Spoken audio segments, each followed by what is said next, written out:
টিয়া খুশি মনে পরীর দেওয়া ফুলটি নিয়ে বাড়ি চলে আসে।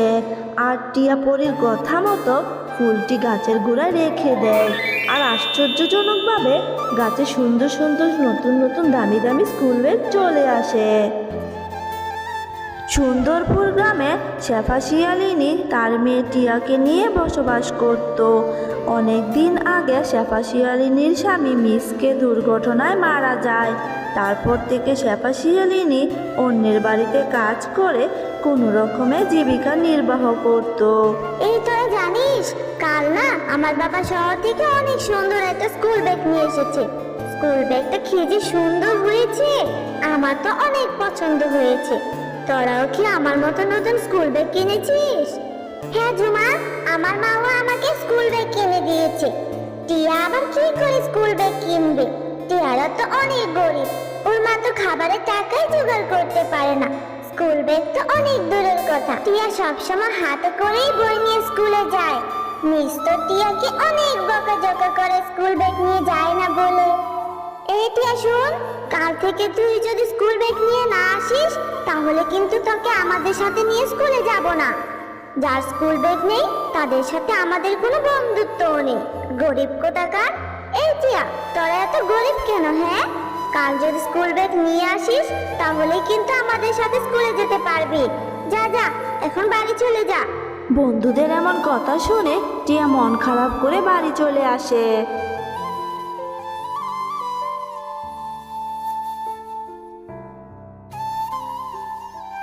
মা, তুমি কিন্তু এইবার আমাকে একটা স্কুল ব্যাগ কিনে দিবেই দিবে, না হলে কিন্তু আমি অনেক মন খারাপ করব।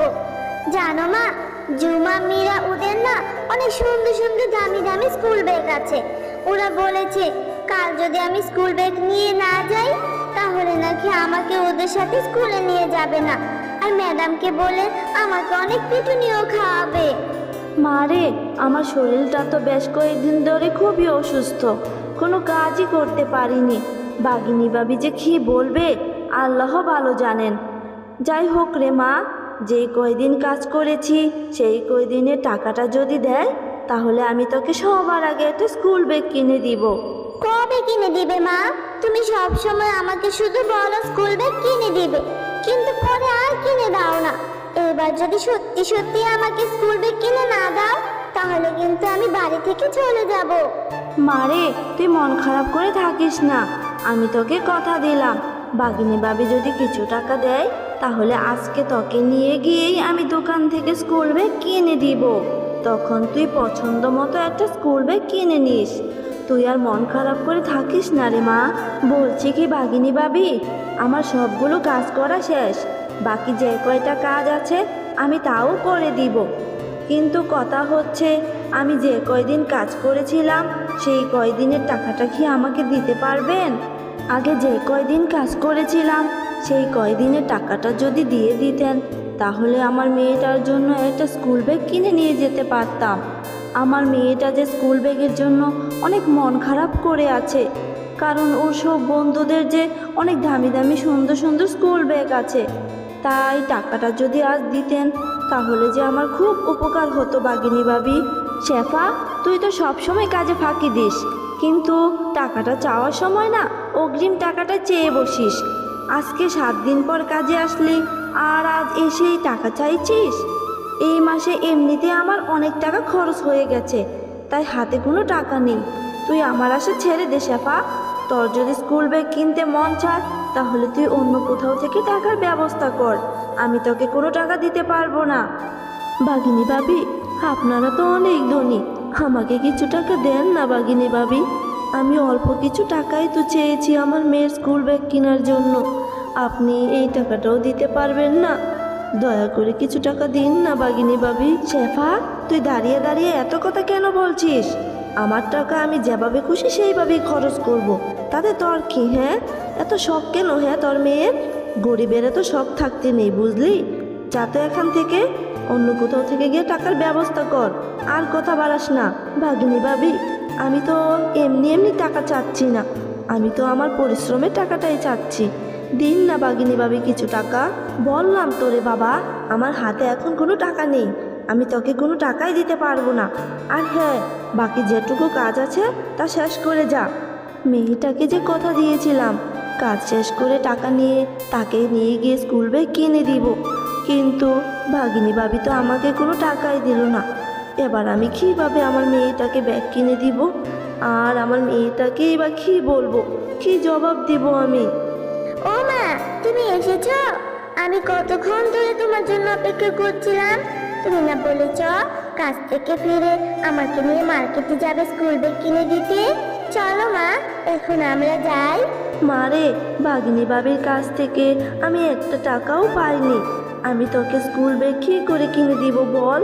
তুই মন খারাপ করিস না রে মা, আমি দেখি একটা ব্যবস্থা করতে পারি কি না।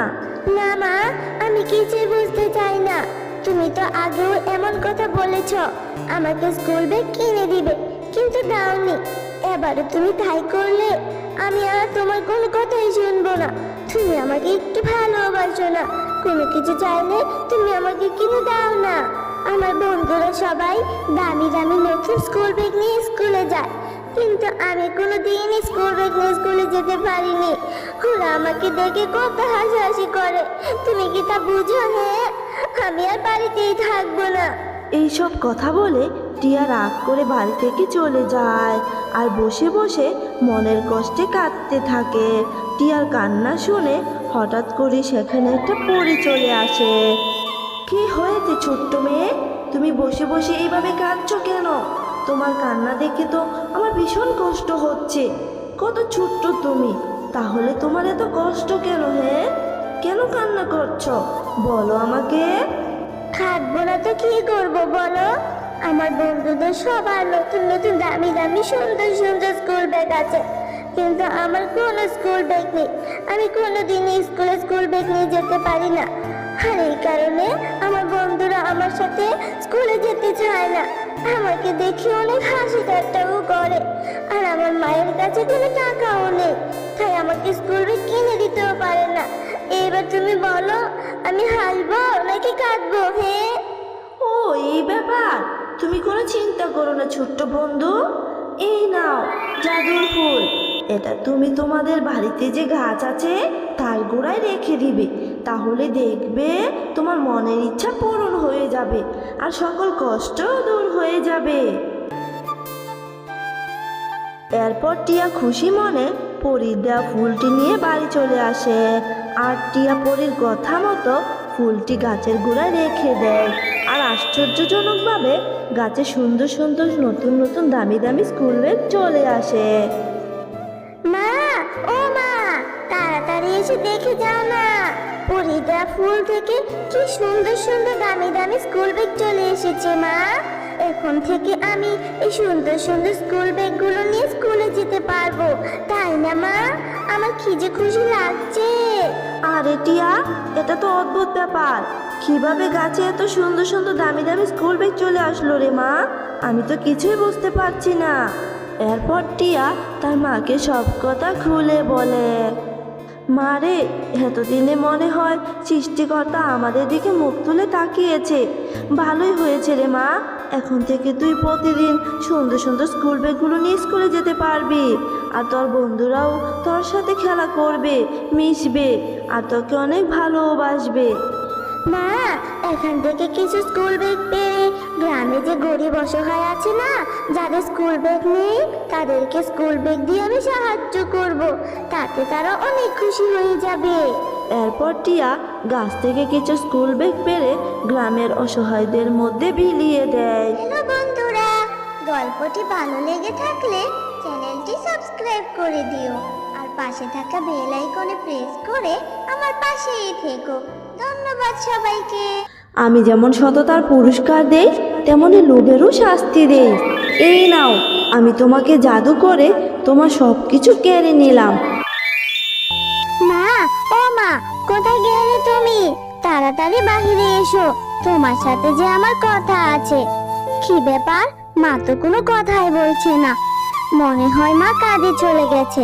তার চেয়ে বরং আমি গিয়ে জুমার সাথে খেলা করে আসি। এরপর টিয়া ঝুমার সাথে খেলা করতে চলে যায়।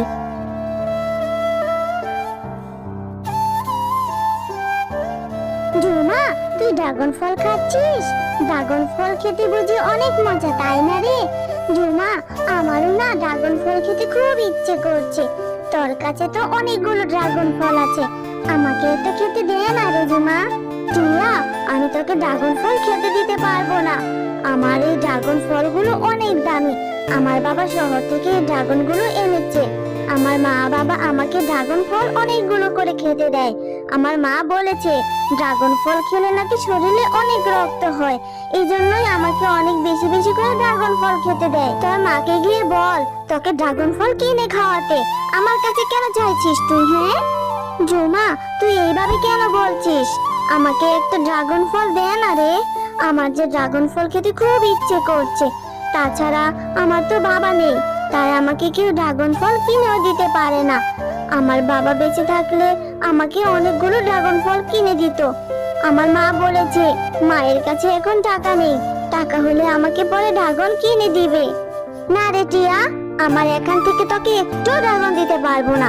তুই আমাকে আর বিরক্ত করিস না তো। আমি এখন বসে বসে মজা করে ড্রাগন খাবো, আর তোর সাথে এখন আমি খেলাও করবো না। তুই এখন বাড়ি চলে যা তো। তখনই সেখানে ঝুমার মা চলে আসে। আরে ঝুমা সোনা, তুই এখনো ড্রাগনগুলো খেয়ে শেষ করিসনি?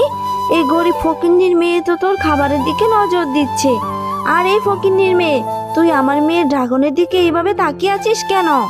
মা দেখো না, আমি সেই কখন থেকে টিয়াকে বলছি এখান থেকে চলে যেতে, কিন্তু টিয়া এখানে দাঁড়িয়ে দাঁড়িয়ে আমার কাছে ড্রাগন চেয়েই যাচ্ছে, এখান থেকে যাচ্ছেই না। আরে ঝুমা সোনা, এদের মতো মেয়েরা আসলে লোভী হয়। আমার মেয়ের কাছ থেকে বুলিয়ে বালিয়ে ড্রাগন খেতে আসছিস, ছোট লোকের বাচ্চা। তুই আর কখনো আমার মেয়ের সাথে খেলতেও আসবি না, এখান থেকে যা বলছি। কাকিমা, তোমরা এইভাবে কেন বলছো গো?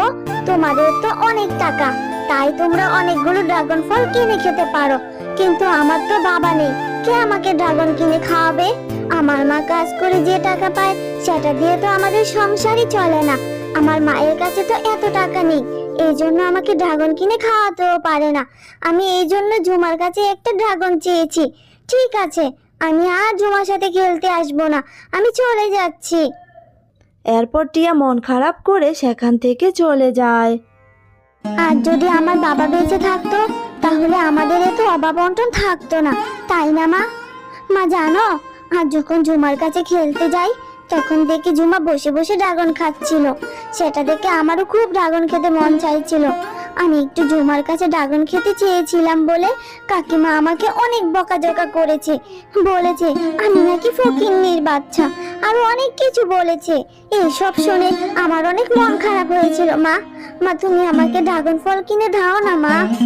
মারে, ড্রাগন ফলের তো অনেক দাম, আর আমার যে ইনকাম সেটা দিয়ে তো আমি সংসারটাই ঠিক মতো চালাতে পারি না। আর এই মাসের টাকাটা এখনো হাতে পাইনি রে মা। আমি টাকা পেলে তোকে আগে ড্রাগন কিনে খাওয়াবো। তুই আর মন খারাপ করিস না রে মা। তোর মনটা খারাপ থাকলে যে আমার আর কিছুই ভালো লাগে না, ঠিক মতো কাজও করতে পারি না। আর হ্যাঁ, ঝুমার মা যেহেতু তোকে অনেক বকাঝকা করেছে, তাই তুই আর ঝুমার সাথে খেলতে যাস না রে মা। ঠিক আছে মা, আমি আর ঝুমার সাথে খেলতে যাব না, আর ড্রাগন ফল খাওয়ার জন্য বায়না ধরবো না। তোমার কাছে যখন টাকা হবে তখনই কিনে দিও মা। মাটিয়া, আমি একটু পুকুর পাড়ে পানি আনতে যাচ্ছি, তুই বাড়িতেই থাকিস কেমন? আমি যাব আর আসব। এরপর শেফা পানি আনতে চলে যায়। আরে, এখানে তো দেখছি টাকা পড়ে আছে, আশেপাশে তো বুড়িমাকে ছাড়া কাউকেই দেখতে পাচ্ছি না। বুড়িমা, ও বুড়িমা, এইদিকে তাকান তো, এখানে কি আপনার টাকা পড়ে আছে? এদিকে তাকান না বুড়িমা। কি হলো বুড়িমা, আপনি কিছু বলছেন না কেন? আপনার টাকাটা তো নিয়ে নেন। শেফা, তুমি অনেক ভালো ঔষধ। আমি বিদ্যাবেশে এখানে টাকা রেখে তোমাকে পরীক্ষা করছিলাম, তুমি পরীক্ষায় ফার্স্ট করেছো। বলো, তুমি আমার কাছে কি চাও? আমি তোমাকে সাহায্য করতে চাই। আমার যে তেমন কিছু চাওয়ার নেই পরি, আমি যে এক কপাল পোড়া হতভাগী মা। বাপ মরা মেয়েটা আমার কাছে একটা আবদার করলে সেটা আমি পূরণ করতে পারি না। তোমার যদি কিছু দেওয়ার থাকে তাহলে আমাকে কিছু ড্রাগন ফল দাও। আমার মেয়েটা যে ড্রাগন খাওয়ার জন্য অনেক জিদ করেছে, কিন্তু আমি আমার মেয়েটাকে এখন পর্যন্ত একটাও ড্রাগন কিনে খাওয়াতে পারিনি। শেফা, তুমি তো অনেক ভালো। এই নাও, আমি তোমাকে একটা জাদুর ড্রাগন গাছ দিচ্ছি। এই গাছটা তুমি বাড়ির উঠোনে রোপণ করবে, আর দেখবে সেই গাছটাতে অনেক ড্রাগন ধরবে। আর সেই ড্রাগনগুলো তোমরা খেতে পারবে, আবার বিক্রিও করতে পারবে। তাতে করে তোমাদের সংসারটা ভালো মতো চলবে। পরি, তোমাকে যে কি বলে ধন্যবাদ দিব। তুমি আজ আমার অনেক বড় উপকার করলে। এখন থেকে যে আমার মেয়েটা ড্রাগন খেতে পারবে। এরপর শেফা বাড়ি এসে জাদুর ড্রাগন চারাটি রোপণ করে দেয়। মা, ও মা, তুমি এখানে এটা কিসের চারা রোপণ করলে? আর এই চারাটা তুমি কোথায় থেকে পেলে মা? তারপর শেফা তার মেয়েকে সমস্ত কথা খুলে বলে। মা, তুমি সত্যি বলছো এই গাছে ড্রাগন হবে? তাহলে তো অনেক ভালো হবে। কি মজা, আমি এখন থেকে ড্রাগন খেতে পারবো, তাই না মা?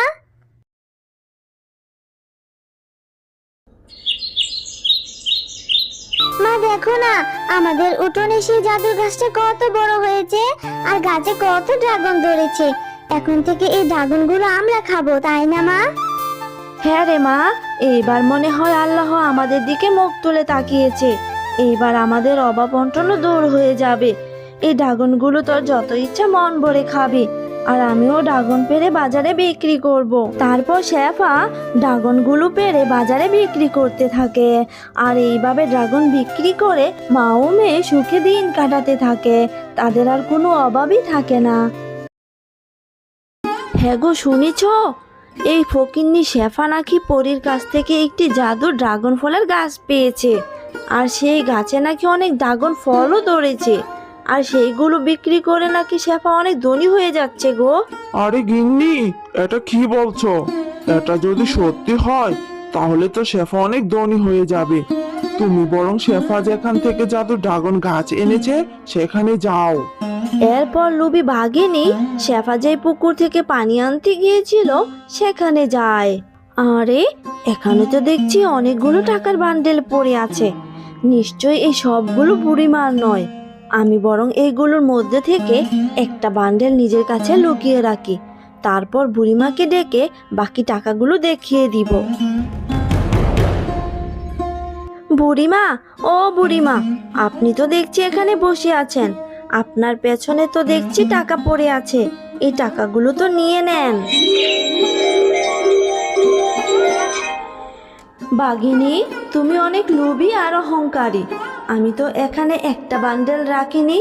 আমি তোমাকে পরীক্ষা করার জন্যই এখানে অনেকগুলো টাকা রেখেছি। আর তুমি একজন জমিদারের বউ হয়ে সাধারণ ড্রাগন ফলের গাছের জন্য লোভ করেছ। আমি যেমন সততার পুরস্কার দেই, তেমনি লোভেরও শাস্তি দেই। এই নাও, আমি তোমাকে জাদু করে তোমার সব কিছু কেড়ে নিলাম। আজ থেকে তোমাদের আর কিছু থাকবে না। তোমরা একদম গরিব হয়ে গেছো। পরি, আমাকে মাফ করে দাও। আমি আর এই ভুল করব না। আমাকে আমার সব কিছু ফিরিয়ে দাও। আমার ভুল হয়েছে পরি। আমি লোভে পড়ে আমি এমন কাজ করেছি।